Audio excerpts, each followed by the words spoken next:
என்னதான் நடக்கும் நடக்கட்டுமே என்று பாட்டோட வந்திருக்கிறேன். உங்களோட கந்தப்பு ஐயா வந்தால் தெரியும் தானே. இந்த காதுக்கு எட்டின சங்கதியை உங்களுக்கு ஒப்பேத்தி போட்டு போகிறதான் இந்த விஷயம். இன்றைக்கும் ஒரு நல்ல சங்கதி இருக்குது, வடிவாக கேளுங்கோ. காற்றுள்ள போதே தூற்றிக்கோள் என்று எங்கட ஆக்கள் சொன்னாலும் சொல்லிச்சினம். இப்போ நெல் தூத்த போனால் அதை முழுக்க காத்து அள்ளி கொண்டு போட்டுதண்டு கம்பி கட்டுற கதைகளை மில்காரர் சொல்ல தொடங்கிட்டினம். என்னண்டு கம்பி கட்டுற கதைகளை மில்காரர் சொல்ல தொடங்கிட்டினம். என்னண்டா, யாழ்ப்பாணம் டவுனுக்குள்ளே இருக்கிற மில்லில் நெல் குத்துறதுக்கு ஒரு ஆள் போயிருக்கிறாரடாப்பா. ஏற்கனவே அரிசி ஆன விலை குதிரை விலை போகுது.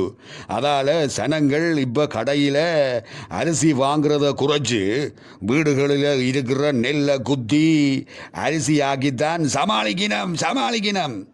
அப்படித்தான் இவரும் வீட்டில் இருந்த 11 கிலோ நெல்லை உடைச்சி அரிசியாக்கி கொண்டு வருவோம்ண்டு போய் நெல்லை நிறுத்து போட்டு அதுக்குரிய காசையும் கொடுத்துருக்கிறார். காசை வாங்கி போட்டு மில்காரர் கணக்க வேலைகள் இருக்கு, ஒரு மனதியாளத்தால் வந்தால் எடுக்கலாம்ண்டு நெல் குத்த வந்தவர்கிட்ட சொல்லி இருக்கிறாடாப்பா.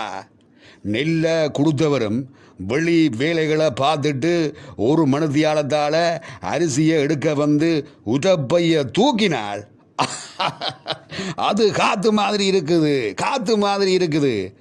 நெல்லை கொடுத்தவருக்கு ஒரு டவுட் வேற. உடனேயே அரிசியை நிறுத்து பார்த்துருக்கிறார். வெறும் 5.5 கிலோ அரிசி தான் இருந்திருக்குது. வழக்கமாக நெல்லை கொடுத்தால் உமி தவிடு கண்டு ஆக கூடினது 1/3 பங்கு தான் கழிவு போகும். இதென்னடாப்பா சரிக்கு அரைவாசி கழிவா போயிருக்குது.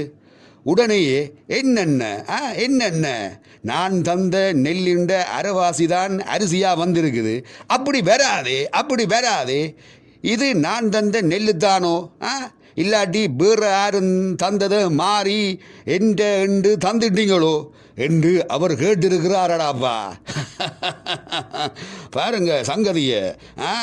அதுக்கு மில்காரர் இல்லை என்ன இது உங்கடதான் இவ்வளவுதான் வந்தது, அதுக்கு நான் என்ன செய்ய இயலும் என்று சொல்ல நெல்லுக்காரரும் விடாமல் கதைக்க ஒரே வாக்குவாதமாக போட்டுது.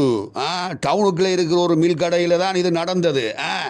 கடைசியா மில்காரர் விஷயம் சிக்கலாக கூடாது என்றுட்டு அப்போ மிச்சத்துக்கு எவ்வளவு காசுண்டு சொல்லுங்கோ தாரன், எவ்வளவு காசுண்டு சொல்லுங்கோ தாரன் என்று இருக்கிறார். அதுக்கு நெல் கொடுத்தவர் காசு முக்கியமில்லை அண்ணே, உங்களை நம்பிதான் இப்படி நெல்லை தந்துட்டு போட்டு வாரோம். அந்த நம்பிக்கையை நீங்கள் காப்பாற்ற வேணும். இனியாவது இப்படி மற்றவை என்ற நெல் அரிசியை சரியாக கொடுங்கோ என்று சொல்லி போட்டு அப்படியே வந்து நடந்ததை கந்தப்பு ஐயாவாகிய என்னட்ட காதோரமாக ஒப்புவிச்சு போட்டார். அதைத்தான் இப்போ நான் சொல்லி கொண்டிருக்கிறேன். பனையாள விழுந்தவைய மாடு ஏறி உழைக்கின மாதிரி இப்போ அரிசி பஞ்சத்தில் இருக்கிற சனங்களை இப்படி மில்காரரும் சுரண்டினால் அதுகள் என்னதான் செய்யும்? நான் கேட்குறேன், என்னதான் செய்யும்? இப்படி சனம் மில்லுக்கு கொடுக்குற நெல் அரிசி என்றதுகளை கை வைக்கிறதுக்கு முறையான பாடம் படிப்பிக்க உரியவ முன்வர வேணும்.